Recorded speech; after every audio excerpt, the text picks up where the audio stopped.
It's Peter here. Peter, thank God you made it. Are you there? Is there a doctor? Can someone come and pick me up? I could, but there's no doctor here. No doctor? Who's there then? Well, there's nobody here. The place is abandoned. Hello? That's impossible. They have to have someone stationed here all year round. Floyd, it's not just that the place is empty. Everyone's things are here. There are just no people. It's like they've all vanished. Well, they might be out on some kind of exercise, a research trip, something like that. Taking a vehicle and headed out. Well, maybe, but there's a vehicle here that's been abandoned too. That doesn't sound right. And wherever they went, they went in a hurry. There's footprints everywhere, and they left a mess in their living quarters. What kind of mess? Broken glass, an overturned chair, that sort of thing. Like a bit. What, maybe? Or maybe there was an emergency. Someone got sick or something like that. Oh, listen to me. I don't like the sound of this. I want you to get out of there as quick as you can. You hear me? Okay, I'll wrap it up and I'll come back. No, don't come back, Peter. Took you 2 hours to get there. You come back here and then where are we? Back to square one. Peter, listen carefully.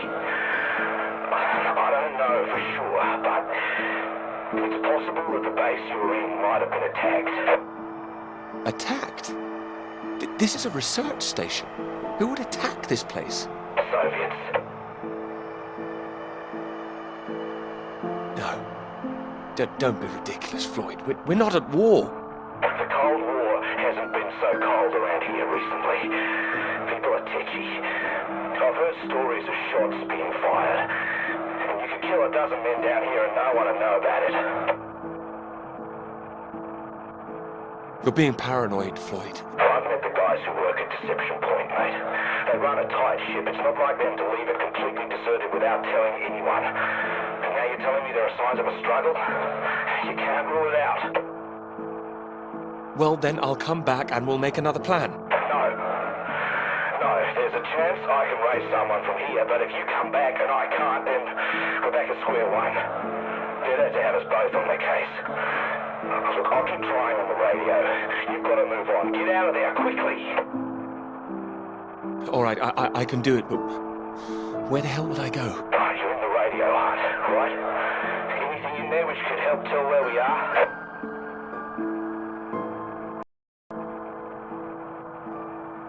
There's a map here. A map? Great. Oh, what's on it? I can see where I am. The base at Deception Point. Okay, great. Anything north of there?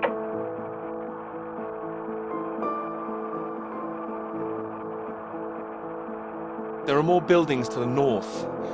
Do you know what they are? More buildings? I know the Norwegians are stationed out here too. That'll be the Norwegian base. I'm guessing they're not a threat like the Soviets. Don't worry. The Norwegians are allies. They'd help us. Just pray there'll be someone there when you arrive. You mentioned there was a vehicle. Have you got keys? Got them. Got them. Well, that's something. Let's hope they filled the tank up. Can you see a route on the map? Any landmarks to follow? Up ahead, there's some kind of huge rock marked on here. Cathedral Rock. Looks like the highest point around. Maybe I'll be able to see the Norwegian base from there. Sounds like that's your first destination.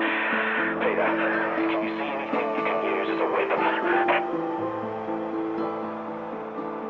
I've got my hands.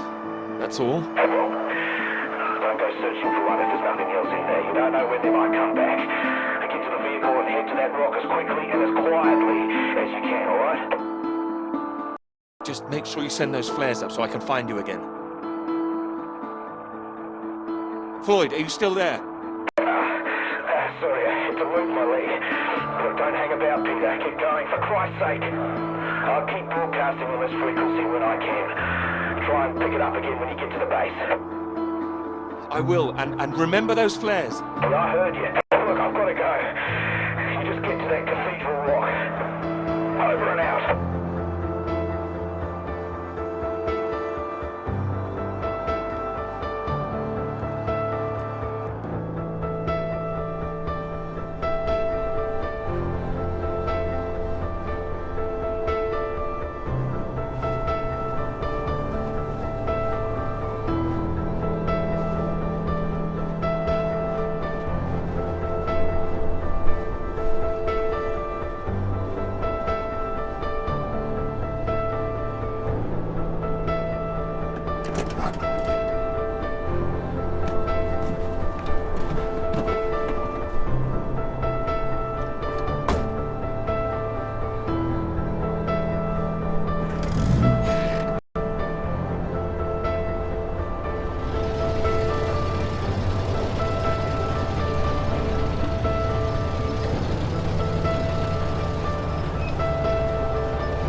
Thanks for picking me up like that.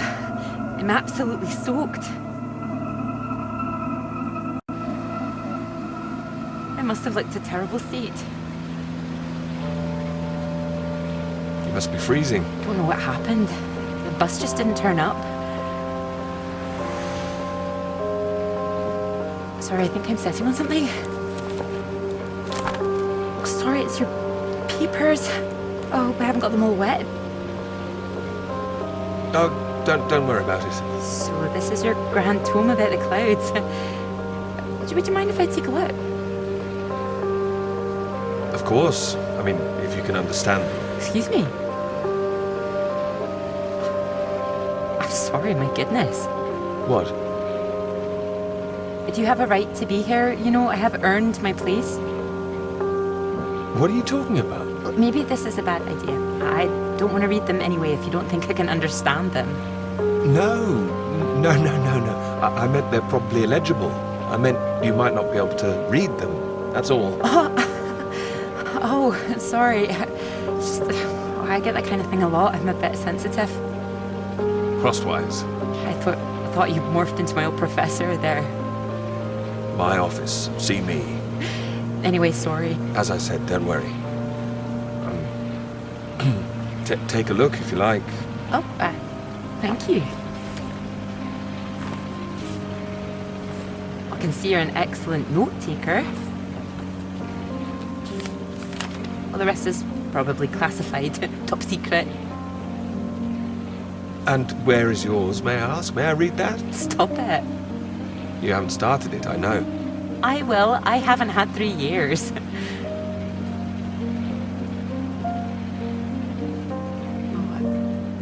Sorry, that was a bit low. I'm just a bit tired at the moment. My proposal was rejected again yesterday. It needs more work.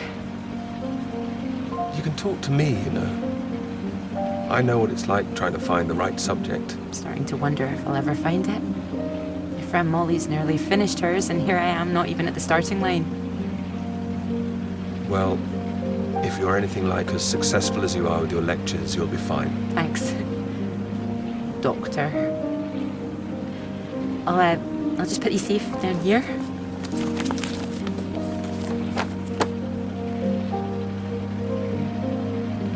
Cambridge. Even on a day like this, I do love this journey. In the rain, you mean? Yes. Well, I'm enjoying it too. Picking you up in this mighty steed. Oh, yes. Who needs a big bus when you can have a car like this? Your presence tells me this is obviously better for picking up ladies. Oh, well, you can just about fit one in if that's what you mean. Anyway, this bus will do just fine.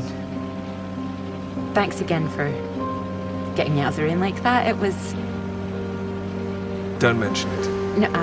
No, it was an inconvenience. It won't happen again.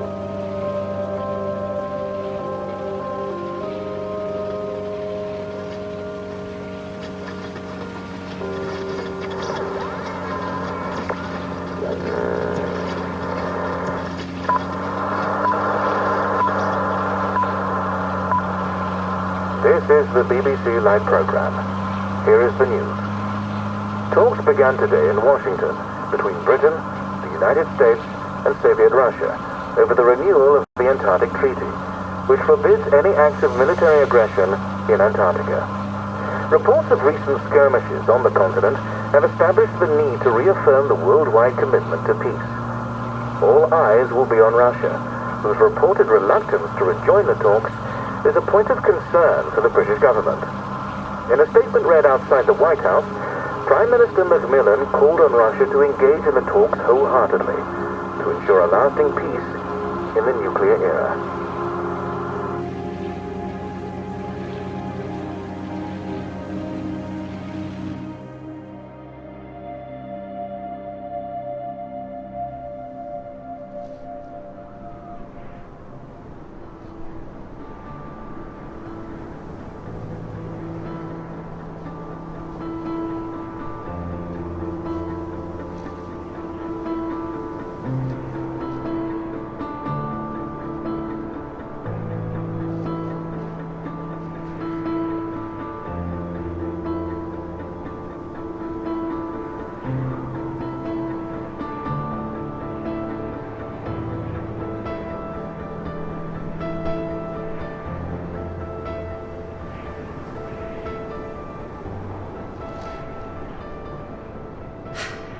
That bus?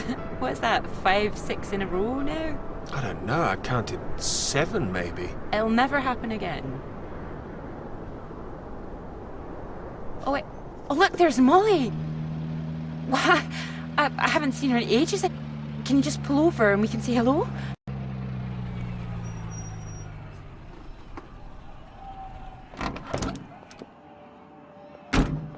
Moles!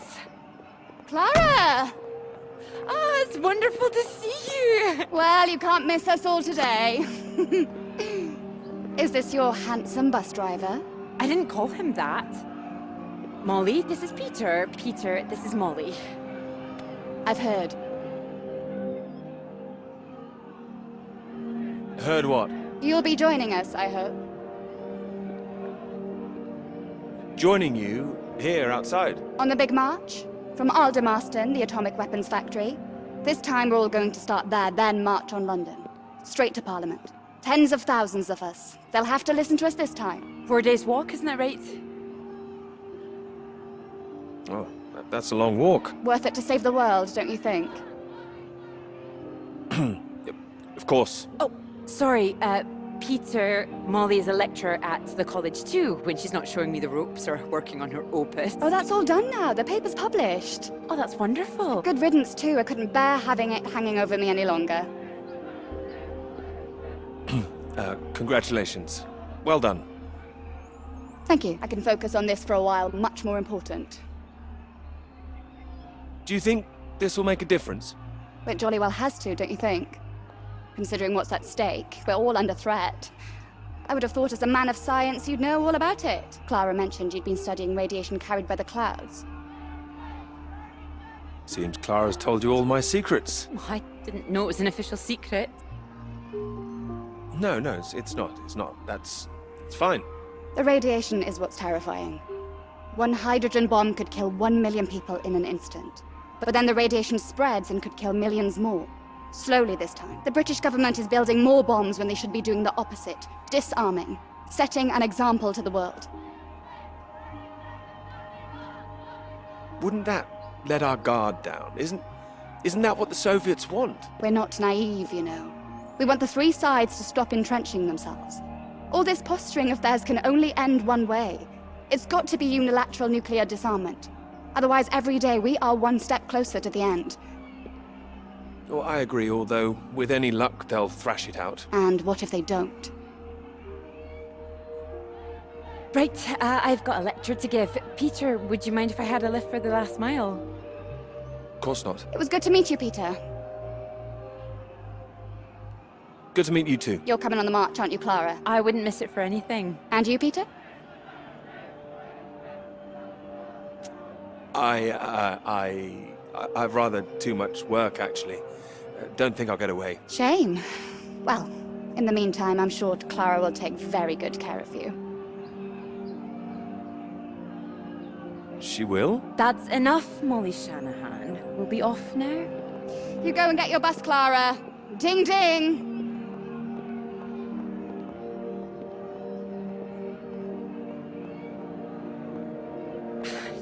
Impressive, isn't she?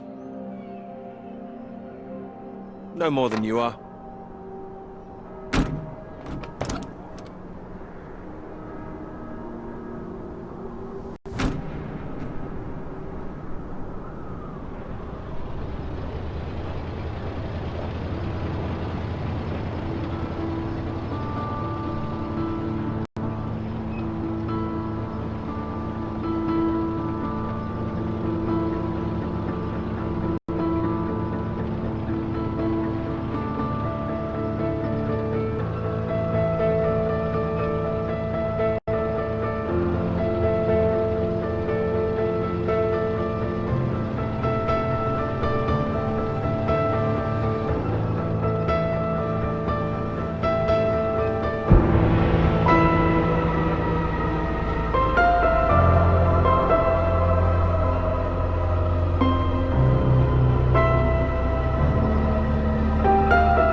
You know what I'm gonna say?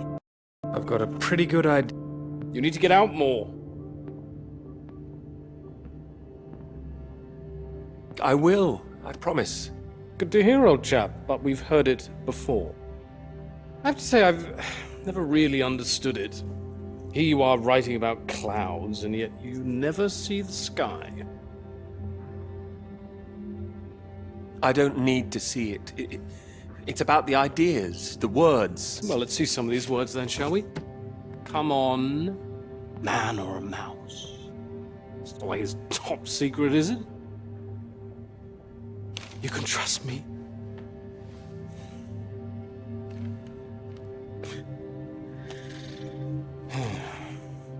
What do you think, Sam?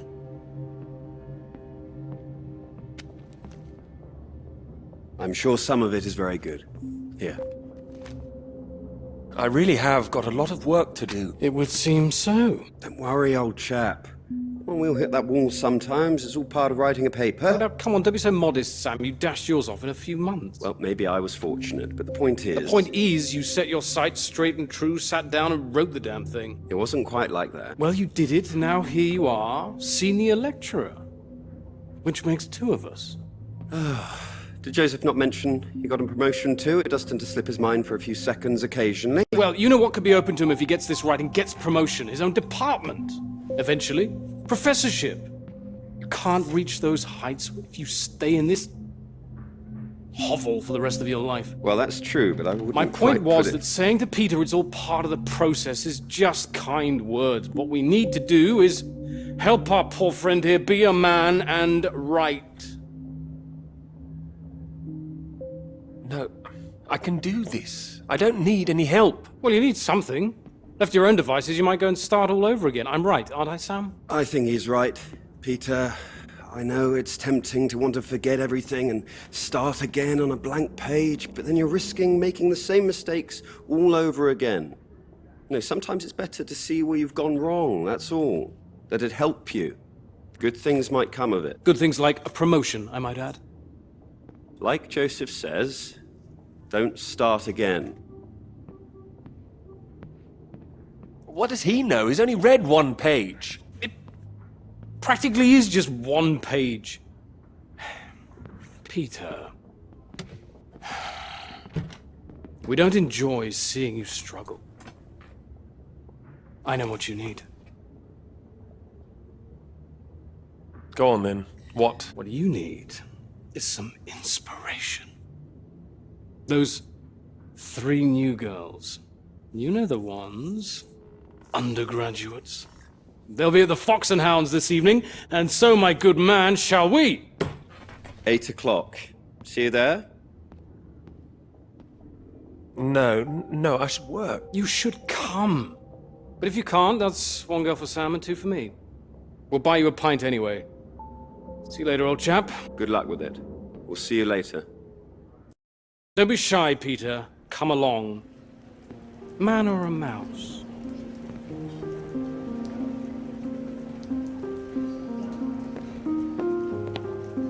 Oh, there you are. 7 o'clock, I thought you said. Oh, fashionably late. Come sit, I got you some tea. Oh, great idea, thank you. Sugar for you?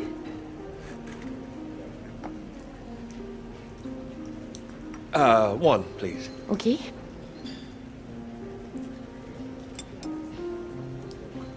Oh my goodness, you're soaked. Where's your jacket? Oh, well, not on me, of course. Mind on other things. The paper again? Still all consuming?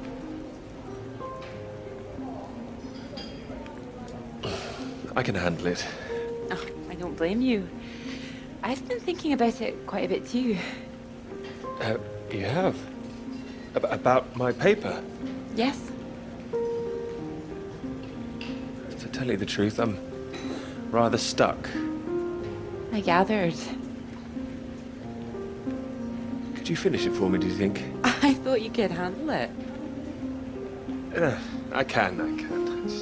Well, it's a beautiful idea. I think that's why it stuck with me. I know. It could be something great. It could. It would be like having a superpower. Being able to predict the paths of the clouds. And next step, control the weather. You could be Cloud Man. Are you taking this seriously? Well, you could predict when it's going to rain, at least. This weather reminds me of home. Was it this miserable all the time? No, although Edinburgh always looked better in the rain to me, so that's why I choose to remember it. That's where you grew up, isn't it? That's right. I had a wee cottage in the Highlands too. Our parents would take us up there once in a while. Us? Brothers and sisters? One brother, older. Are you alright? Yes, sorry. I didn't mean to pry. It's just, he was killed in a motorcycle accident near the cottage when he was 18. Oh, I'm so sorry. It's not your fault. It's life. Or, well, the opposite. How old were you when it happened? 16. Still, I have a lot of happy memories about him. At the cottage, he always used to get up early, go out into the forest, bring back armloads of wood for the fire. It was sweet, really. The house was already warm for us. I like the sound of doing that. I could do that. Grab an axe, go out each morning, chop wood. So you could be the woodsman, then. Oh, better than the Cloud Man. Stronger. Oh, no, I like Cloudman. So, these clouds, your beautiful subject. What do you think you need? Oh, well, that's simple. More readings to work with. Sounds achievable. Well, in theory, yes, but they need to be first-hand, verifiable. All right. I take it all has to be taken somewhere where the readings aren't affected by other factors. You've got it. The thing is, it needs to be somewhere very remote, and I need to be there for a while, you see, to get enough readings. That makes sense. And I suppose the university budget doesn't exactly allow you to travel the world. Maybe... What? Well, that cottage I mentioned, it's in the middle of nowhere, a highest place for miles around. And now would be the time to go with summer coming up. All summer free? Well, I'd have to check with my father, but it's remote. It's just a little place in the woods with a log fire and not much else. But if that's what you're looking for... If you're sure. Promise me you're serious about this?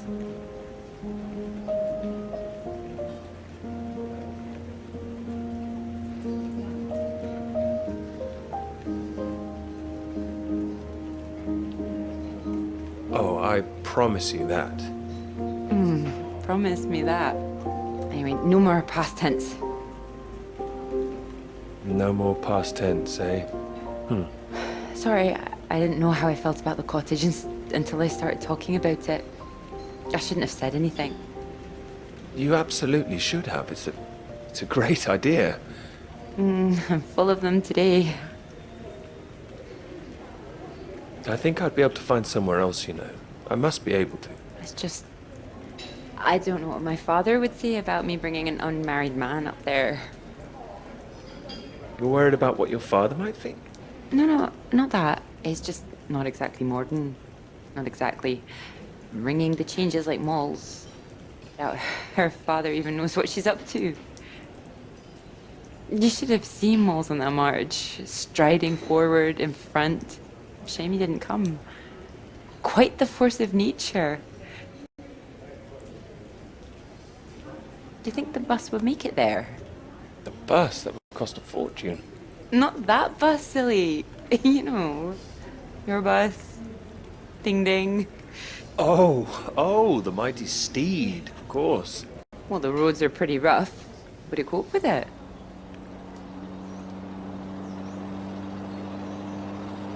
I have absolutely no idea.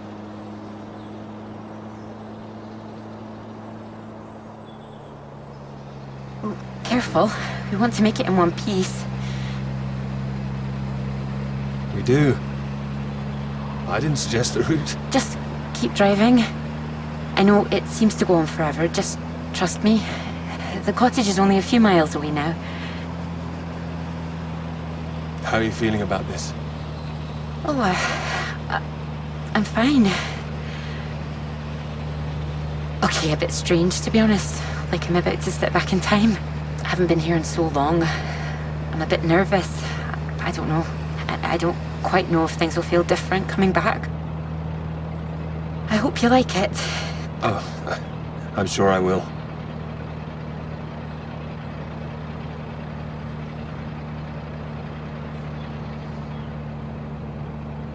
Was your father all right about all this? Well, I told him I was taking a friend. I didn't mention you were a man.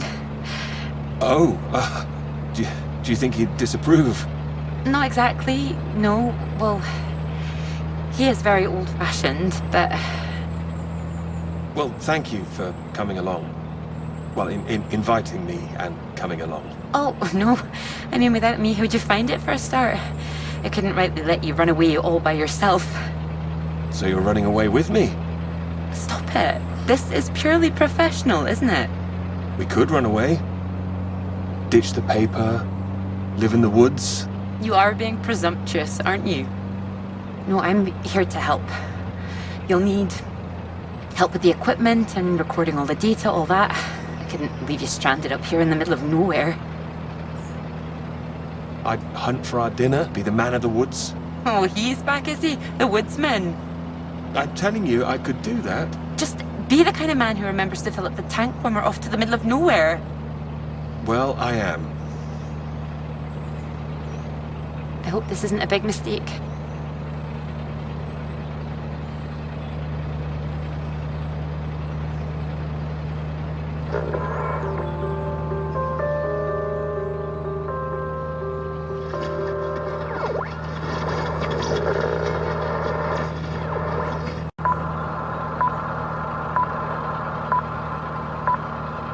This is the BBC.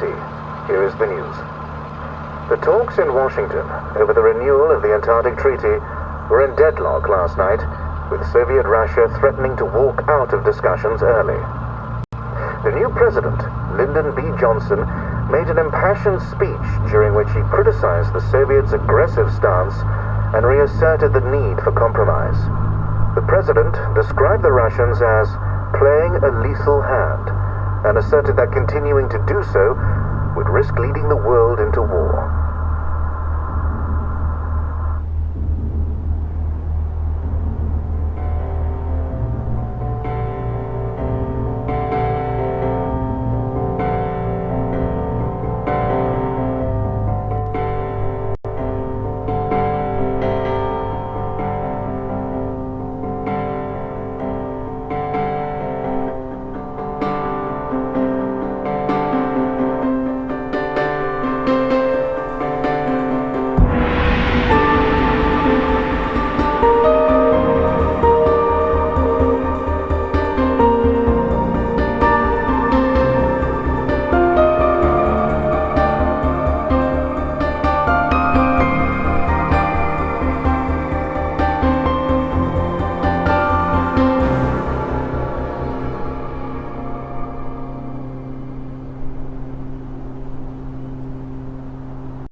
There's no one here either.